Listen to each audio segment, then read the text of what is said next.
ആരംഭിച്ചു. സാധാരണ ഭർത്താവുമായി വഴക്കിട്ടാൽ ഭാര്യ ആഹാരം കഴിക്കാതിരിക്കും. അങ്ങനെ ഒരു സമരമാർഗമുണ്ട്. പക്ഷേ ഇത് സമരമാർഗമല്ല, ഇതൊരു ഭക്തിമാർഗമാണ്. അവർ ഭക്തിപൂർവകം നിരാഹാര വ്രതം ആരംഭിച്ചിരിക്കുന്നു. മറ്റൊന്നുമല്ല, രാജാവിന്റെ മനസ്സിൽ തനിക്ക് എന്ത് സ്ഥാനം ഉണ്ടായിരുന്നുവോ ആ സ്ഥാനം നിലനിൽക്കണം. അഥവാ അതിനെന്തെങ്കിലും കോട്ടം തട്ടിയിട്ടുണ്ടെങ്കിൽ ആ പൂർവ്വ പ്രൗഢിയിൽ അത് തനിക്ക് വീണ്ടെടുക്കാൻ കഴിയണം. അത് മുൻനിർത്തിയാണ് ഭക്തിപൂർവകമായ ഈ വ്രത അനുഷ്ഠാനം. പകൽ സമയത്ത് രാജ്ഞി രാജാവിനെ അറിയിച്ചു, എനിക്ക് അങ്ങയെ കാണണം ഇന്ന് രാത്രി. എനിക്ക് എന്റെ രാജാവിനെ കൊട്ടാരത്തിന് മുകളിൽ ചന്ദ്രിക ചാർത്തിൽ വെച്ച് കാണണം. രാജാവിന് 100 വട്ടം സമ്മതം. അതിനുള്ള സൗകര്യമൊരുങ്ങി രാജാവും വിദൂഷകനും രാജ്ഞിയെ കാത്തു നിൽക്കുന്നു.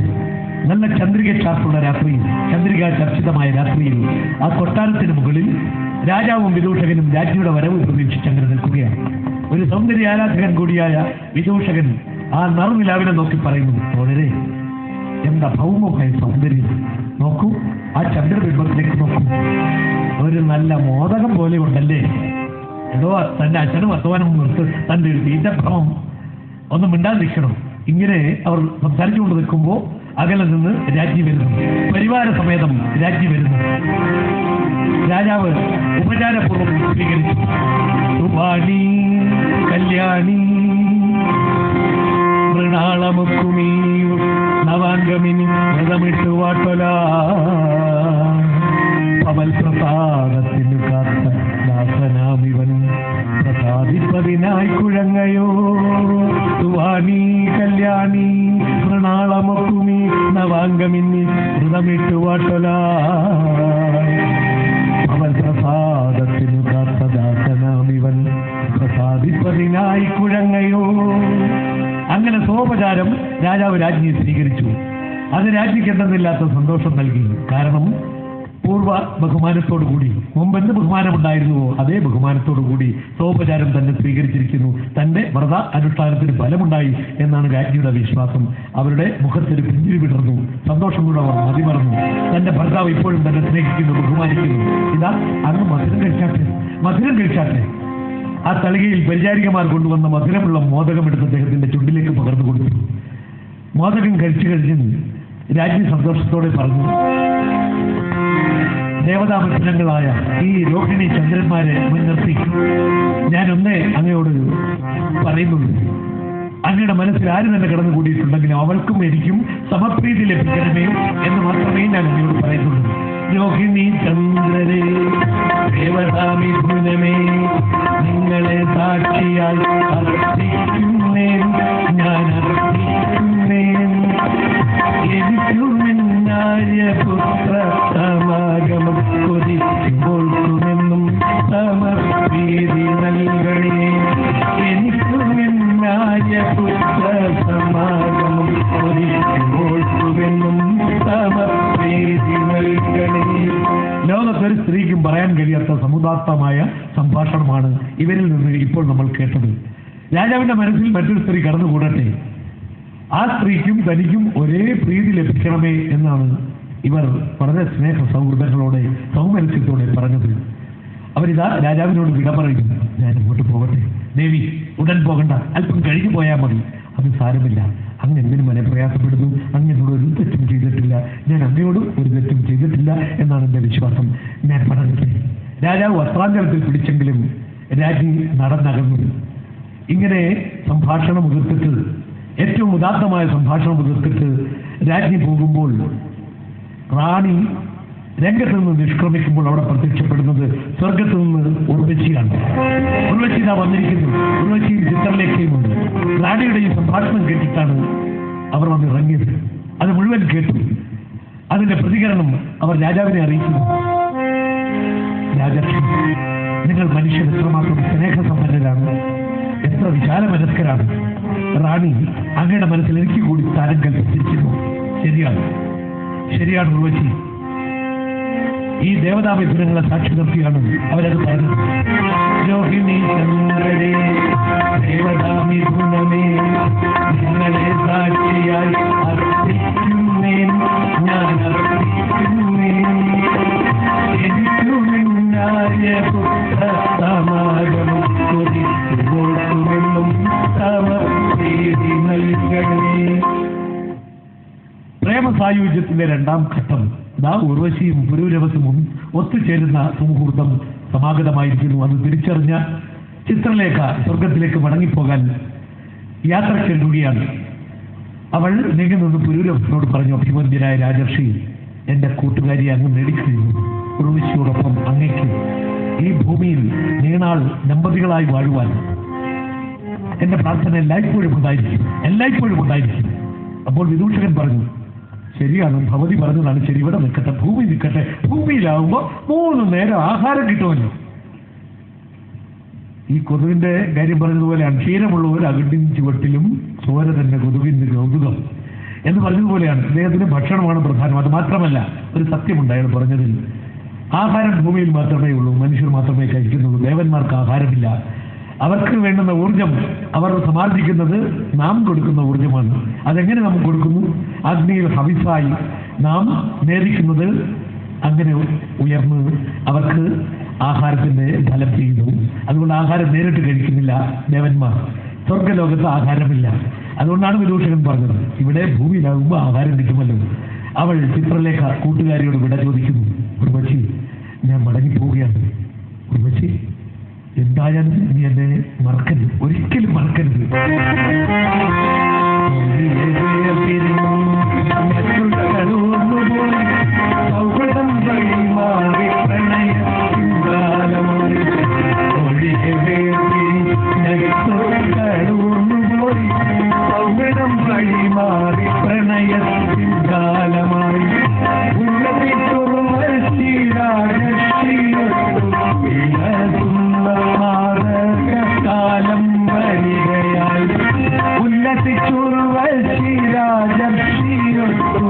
പ്രണയത്തിൻ കാലമായി കാലം വരികയായി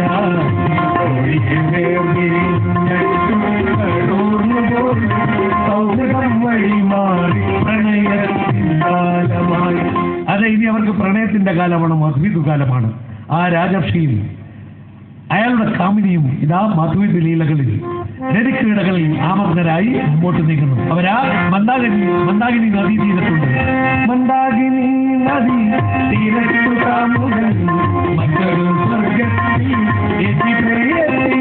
മന്ദാകിനി നദി തീരത്തു മറ്റൊരു സ്വർഗത്തിൽ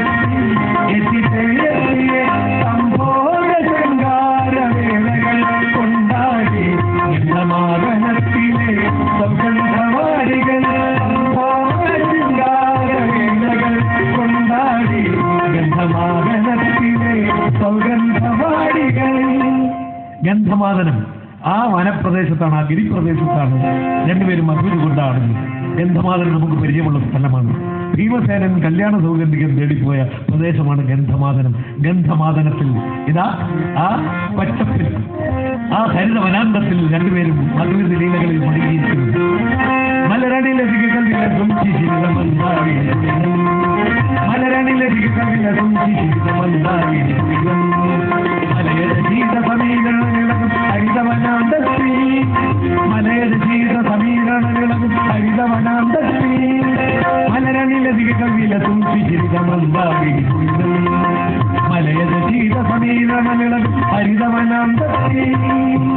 ആ ഹരിതവനാന്തത്തിലൊരു വള്ളിക്കുടലിൽ പുരൂരവസും ഉർവശിയും മധുവിധുകാലം ചെലവഴിച്ചുകൊണ്ടിരിക്കുന്നു. അങ്ങനെ ഇരിക്കുമ്പോൾ പുരൂരവസ് വളരെ യാദൃച്ഛികമായ വള്ളിക്കുടലിന്റെ വിടവിനിടയിലൂടെ അകലേക്കൊന്ന് നോക്കി. അവിടെ അതാ ഒരു കാഴ്ച, മന്ദാകിനി തീരത്തൊരു കാഴ്ച. അതിസുന്ദരിയായ ഒരു പെണ്ണ് മന്ദാകിനി നദിയിൽ കുളിക്കുന്നു. ഉദയവതി എന്നൊരു സുന്ദരി, വിദ്യാധരന്റെ മകൾ ഉദയവതി. അവൾ അതിസുന്ദരിയാണ്. ആ സുന്ദരിയെ അദ്ദേഹം ഒന്ന് നോക്കിപ്പോയി, അറിയാതൊന്നും നോക്കിപ്പോയി. അവൾ കുളിക്കുന്നു. ആ കാഴ്ച കണ്ട് അദ്ദേഹം സ്വയം മറന്നിരുന്നു. തൊട്ടടുത്ത് ഉർവശിയുള്ള കാര്യം അദ്ദേഹം മറന്നുപോയി. കാരണം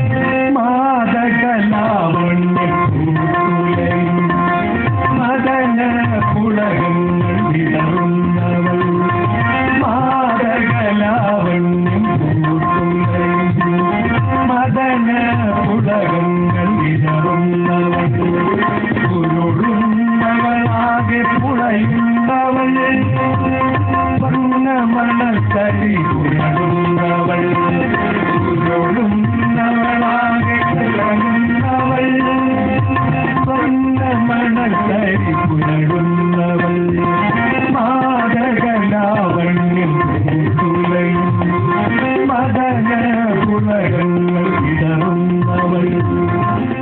കാഴ്ച കണ്ട അയാൾ സ്വയം മറന്ന കരുതുപോയി. എന്തൊരു കാഴ്ച!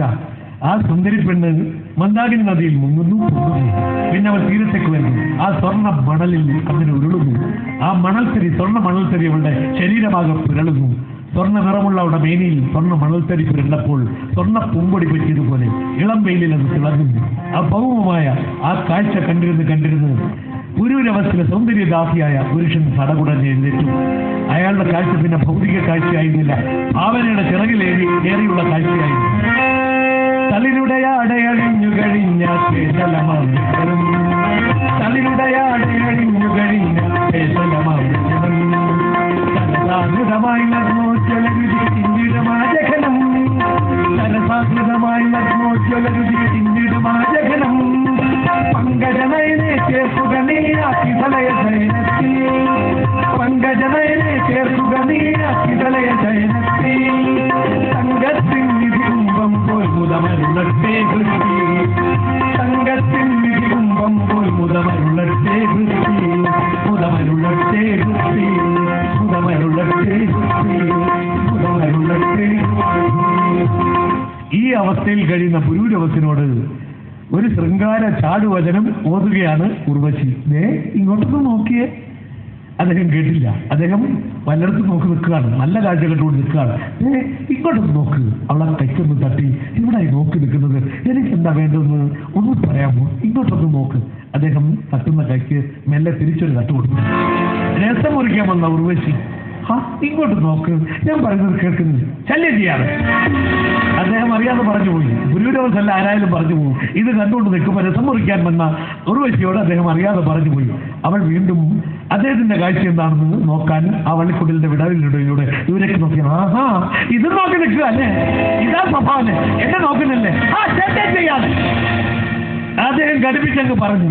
അത് ശരി, ഇത് കാണുമ്പോൾ ഞാനൊരു ശല്യമാണല്ലേ, ഞാൻ ശല്യമായിട്ട് നിൽക്കുന്നില്ല, ഞാനൊരു ശല്യമായിട്ട് നിൽക്കുന്നില്ല, ഞാനിവിടെ നിൽക്കുന്നില്ല, ഞാൻ പോയേക്കാം, ഞാൻ പോയേക്കാം, ഞാൻ പോന്നു.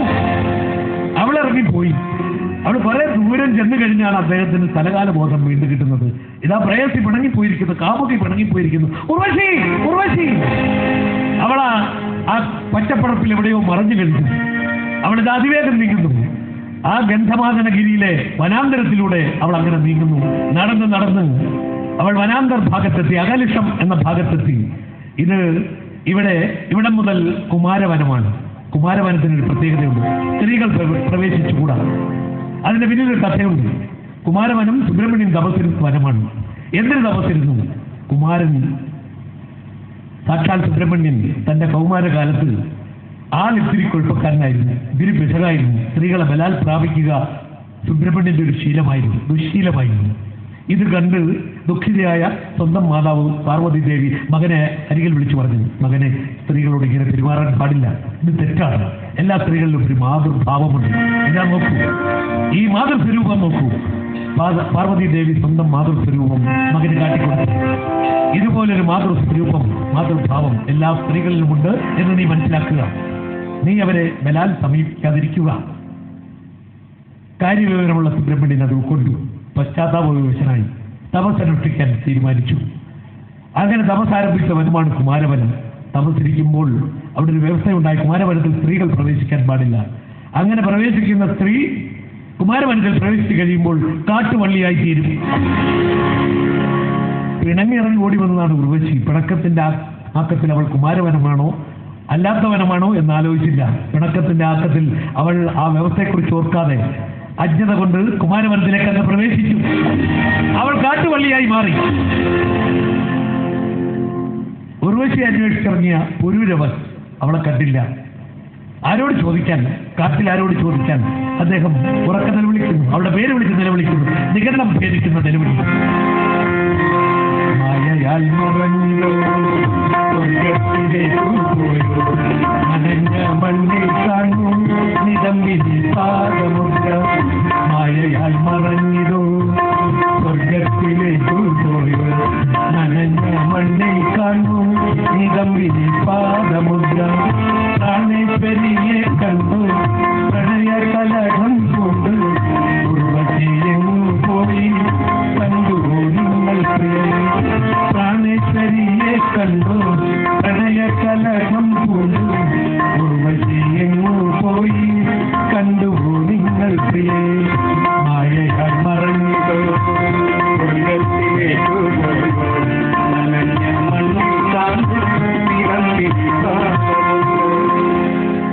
വനാന്തരത്തിൽ അദ്ദേഹത്തിന് ചോദിക്കാൻ മനുഷ്യരില്ല. അതുകൊണ്ട് കണ്ടതിനോടൊക്കെ അദ്ദേഹം അന്വേഷിക്കുകയാണ്, ഉർവശി എവിടെ, ഉർവശി എവിടെ. മയിൽപേടയോടും മാൻപേടയോടും ചക്രവാതി പക്ഷിയോടും മൂളുന്ന വണ്ടിനോടും എന്തിന് ഇണയോടൊത്തു നിൽക്കുന്ന ആനയോടും അയാൾ ഈ ചോദ്യം ആവർത്തിക്കുകയാണ്. പ്രാണേശ്വരിയെ കണ്ടു പ്രണയ കലകം പൂണ്ടു ഉർവശിയെങ്ങു പോയി കണ്ടു നിങ്ങൾ പ്രിയയെ മായയാൽ മറഞ്ഞിതോ സ്വർഗത്തിലേക്ക് പോയി നനഞ്ഞ മണ്ണിൽ കണ്ണു പാടമുദ്ര. അയാൾ നടന്ന് സുരഭി കന്ദരം എന്ന മലയുടെ മുന്നിൽ വന്നു. മലയോട് വിളിച്ച് ചോദിച്ചു, കണ്ടോ കണ്ടോ കണ്ടോ കണ്ടോ? ആ പ്രതിധ്വനി അങ്ങനെ മുഴങ്ങുന്നുണ്ട്. ഒരു നമസ്കരുതി മല മറുപടി പറയുന്നു, കണ്ടു കണ്ടു കണ്ടു എന്ന് പറയുക. കണ്ടോ കണ്ടു കണ്ടോ കണ്ടോ? അങ്ങനെ സംശയം. കുറെ കഴിഞ്ഞപ്പോൾ അയാൾക്ക് മനസ്സിലായി അത് പ്രതിധ്വനിയാണ്.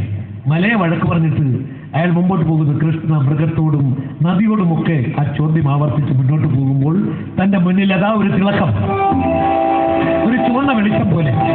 എന്താണത്? രക്താശോക പൂക്കളാണോ അതോ മാംസകഷണമാണോ?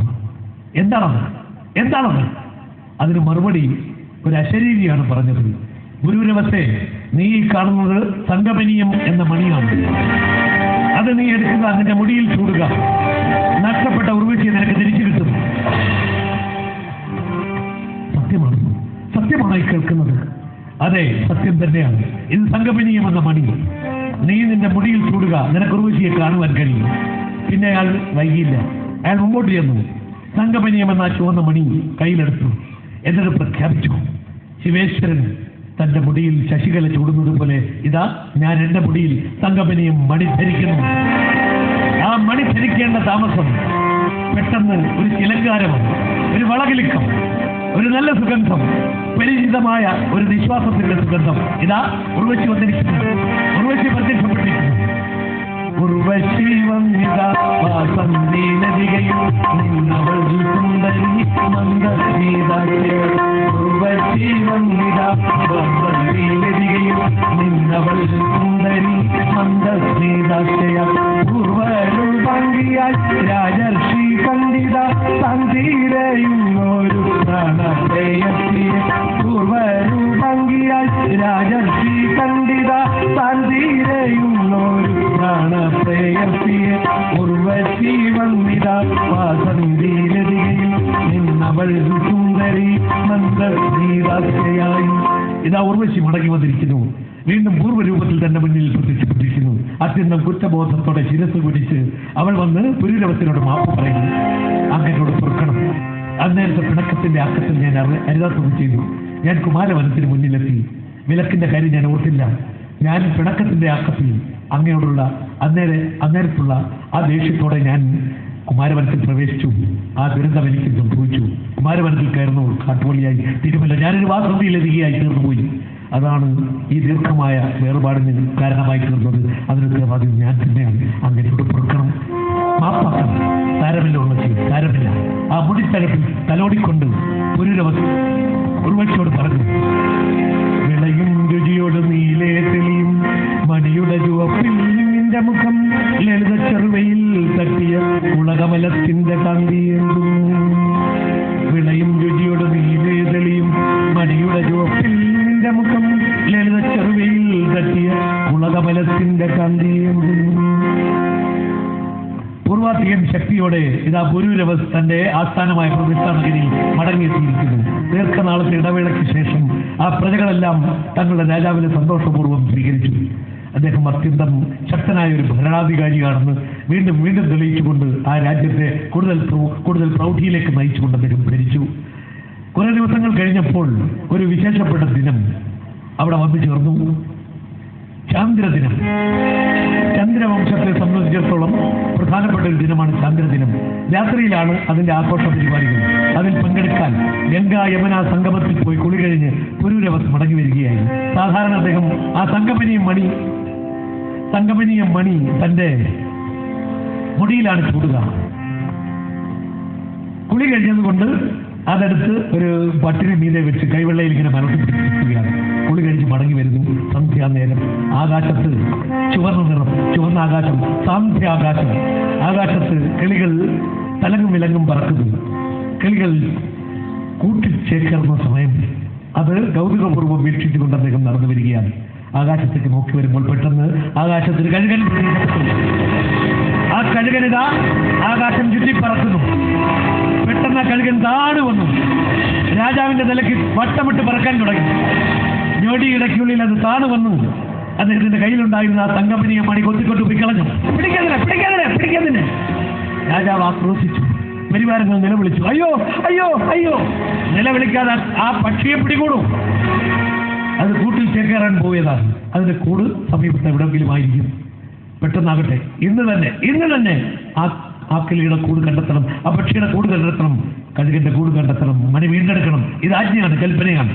കൽപ്പന പോലെ പരിവാരങ്ങൾ പോയി അന്വേഷിച്ചു പോയി. രാജാവ് കൊട്ടാരത്തിൽ മടങ്ങിയെത്തി അധികം കഴിയാതെ അവർ മടങ്ങി വന്നു. പരിവാരങ്ങൾ മണി വീണ്ടെടുത്ത് മടങ്ങി വന്നു. നിങ്ങൾ സമർത്ഥതന്നെ. എത്ര പെട്ടെന്നാണ് മണി വീണ്ടെടുത്തത്! സമർത്ഥതന്നെ. നിങ്ങളെ ഞാൻ അഭിനന്ദിക്കുന്നു. അതിന്റെ കൂട് കണ്ടെത്തിയോ? ഇല്ല. പിന്നെങ്ങനെ? പക്ഷേ ആരോ ഏത് വീഴ്ത്തിയതാണ്. എങ്ങനെ? ഈ അസ്ത്രം കൊണ്ട്. ഇതാരാണ് ഇത് ചെയ്തത്? ഇതിൽ പേരുണ്ട്.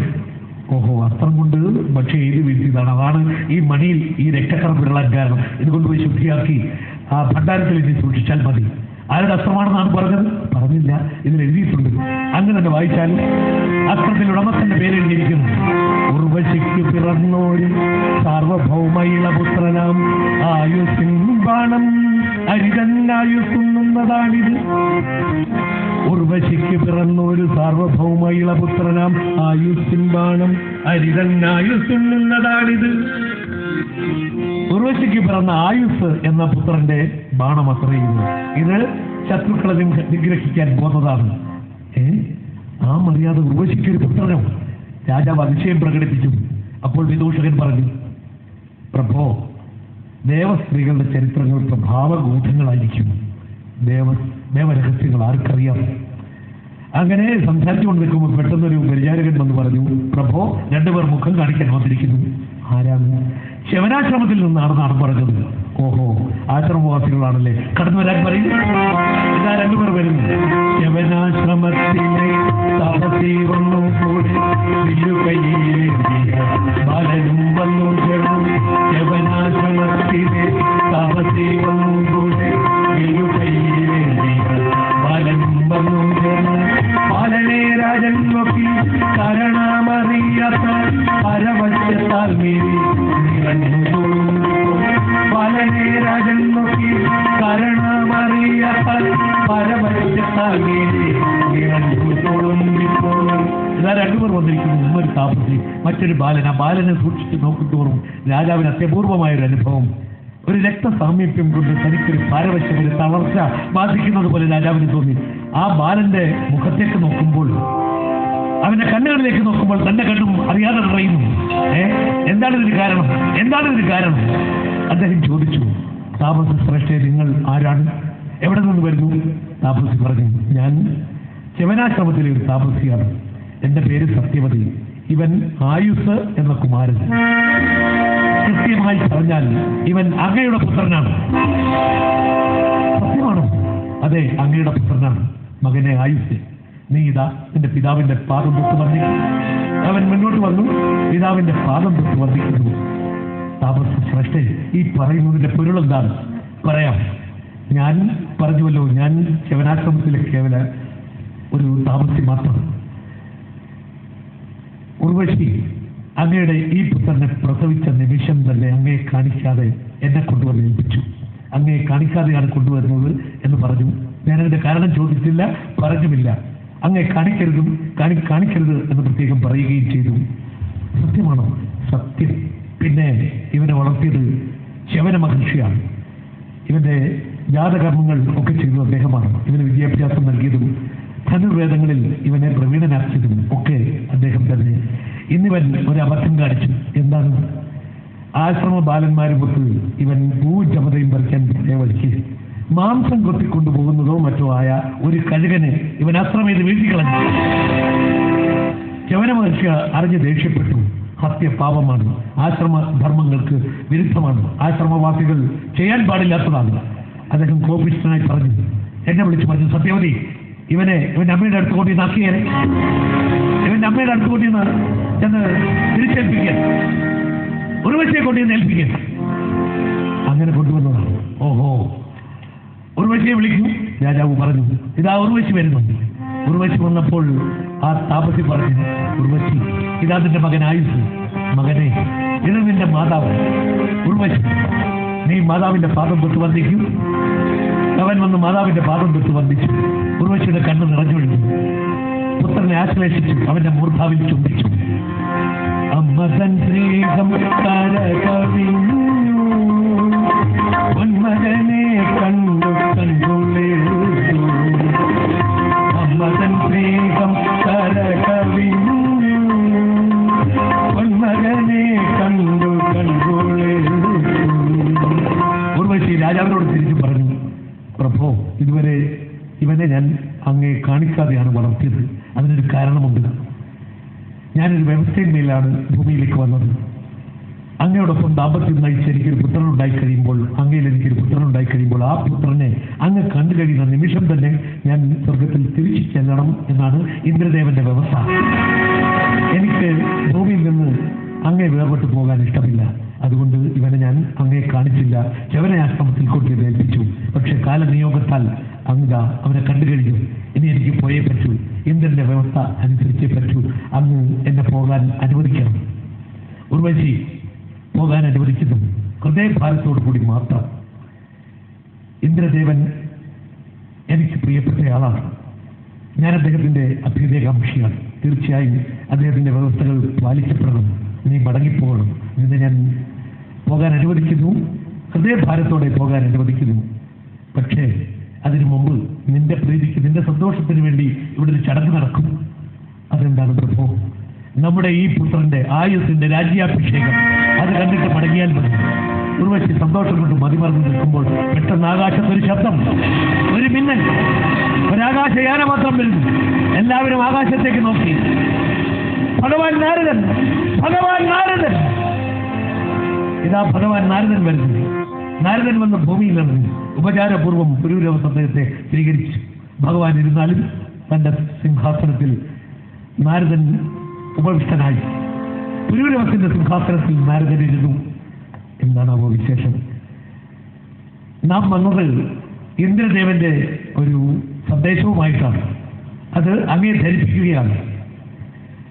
ദേവർഷിമാർ പ്രവചിച്ചിരിക്കുന്നു, ദേവാസുര യുദ്ധം ആസന്നമായിരിക്കുന്നുവെന്ന്. വീണ്ടും ദേവാസുര യുദ്ധം നടക്കും. ആ യുദ്ധത്തിൽ പുരൂരവസ് പതിവ് പോലെ ദേവന്മാരുടെ പക്ഷത്ത് നിൽക്കണം. അങ്ങയുടെ പിന്തുണ ദേവേന്ദ്രൻ അപേക്ഷിക്കുന്നു. പുരൂരവസ് പറഞ്ഞു, അത് അപേക്ഷിക്കാൻ ഇരിക്കുന്നു. നമ്മുടെ പിന്തുണ എല്ലായ്പ്പോഴും ഇന്ദ്രദേവന് തന്നെയായിരിക്കും. നാരദൻ തുടർന്ന് പറഞ്ഞു, ഇനിയൊരു സന്തോഷ വർത്തമാനമാണ് അറിയിക്കാനുള്ളത്. അതും ഇന്ദ്രന്റെ സന്ദേശം തന്നെ, മറ്റൊന്നുമല്ല. അദ്ദേഹം മുൻ വ്യവസ്ഥ പ്രകാരം ഉർവശിയെ തിരിച്ചു വിളിക്കുന്നില്ല, സ്വർഗത്തിലേക്ക് തിരിച്ചു വിളിക്കുന്നില്ല. അങ്ങയുടെ പ്രീതിക്കായി ഉർവശി ഭൂമിയിൽ തന്നെ കഴിഞ്ഞുകൊള്ളട്ടെ. പുരൂരവസി ഭൂമിയിൽ ജീവിച്ചിരിക്കുന്നിടത്തോളം കാലം അങ്ങയുടെ സഹധർമ്മിണിയായി ഉർവശി ഇവിടെ ജീവിച്ചുകൊള്ളട്ടെ, കഴിഞ്ഞുകൂടിക്കൊള്ളട്ടെ എന്ന് അദ്ദേഹം അറിയിക്കുന്നു. രണ്ടുപേർക്കും എന്തെന്നില്ലാത്ത സന്തോഷം, അതിന് കവിയുന്ന സന്തോഷം. പുരൂരവസ് സന്തോഷം കൊണ്ട് മതിമറക്കുന്നു, അതിലേറെ മതിമറക്കുന്നു ഉർവശി. അവരങ്ങനെ സന്തോഷം പങ്കിട്ടുകൊണ്ട് നിൽക്കുമ്പോൾ സാക്ഷാൽ ഭഗവാൻ നാരദൻ പറഞ്ഞു, ഇനിയൊരു യാനപാത്രം കൂടി വരാനുണ്ട്, ഇനിയൊരു സ്വർഗീയ വാഹനം കൂടി വരാനുണ്ട്. എല്ലാവരും അങ്ങോട്ട് നോക്കി. പെട്ടെന്നൊരു പിന്നൽ, അതാ വരുന്നു ഒരു വാഹനം. ഇതിൽ മറ്റാരുമല്ല, ഉർവശി കൂട്ടുകാരികളാണ്. ചിത്രലേഖ, രംഭ, മേനക, സഹജന്യ. അവർ വെറും കൈയോടെയല്ല വരുന്നത്. ഇന്ദ്രദേവന്റെ സമ്മാനങ്ങൾ, രാജ്യാഭിഷിക്തനാകുന്ന ഈ ആയുസ് എന്ന കുമാരന് സമ്മാനിക്കാനുള്ള ഇന്ദ്രദേവന്റെ സമ്മാനങ്ങളുമായി അവരിതാ എത്തിക്കഴിഞ്ഞു. അപ്സരസുകളും എത്തിക്കഴിഞ്ഞു. ആ അപ്സരസുകൾക്ക് കൂട്ടുകാരിയെ വീണ്ടും കണ്ടതിൽ സന്തോഷം. ഉർവശിയും ചിത്രലേഖയും ഗാഠാശ്ലേഷത്തിൽ മുഴുകി. മറ്റുള്ളവർ വീണ്ടും വന്ന് തങ്ങളുടെ കൂട്ടുകാരിയെ കണ്ട സന്തോഷം പങ്കിടുന്നു, കുശലങ്ങൾ പറയുന്നു. അവിടെ രാജ്യാഭിഷേകം കഴിയുന്നു. ആയുസ് എന്ന രാജകുമാരന്റെ യൗവ രാജ്യാഭിഷേകം ഇതാ കഴിഞ്ഞു. എല്ലാവരുടെയും ആശീർവാദ മൊഴികൾ ഉയർന്നു. മംഗളമായ അഭിഷേകം കഴിഞ്ഞു,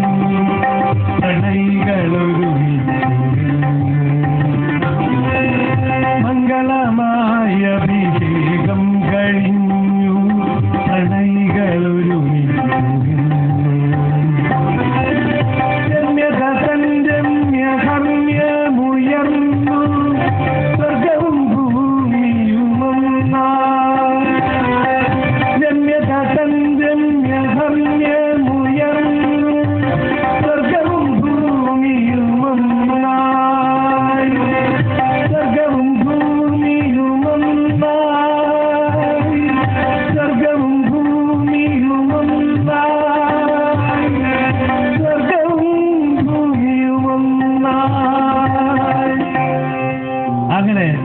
ദൈവത്തിന്റെ ഭാവമായ ദേവത്വവും മനുഷ്യത്വത്തിന്റെ ഭാവമായ സ്നേഹവും സഹാനുഭൂതിയും സംഗമിക്കുന്നു.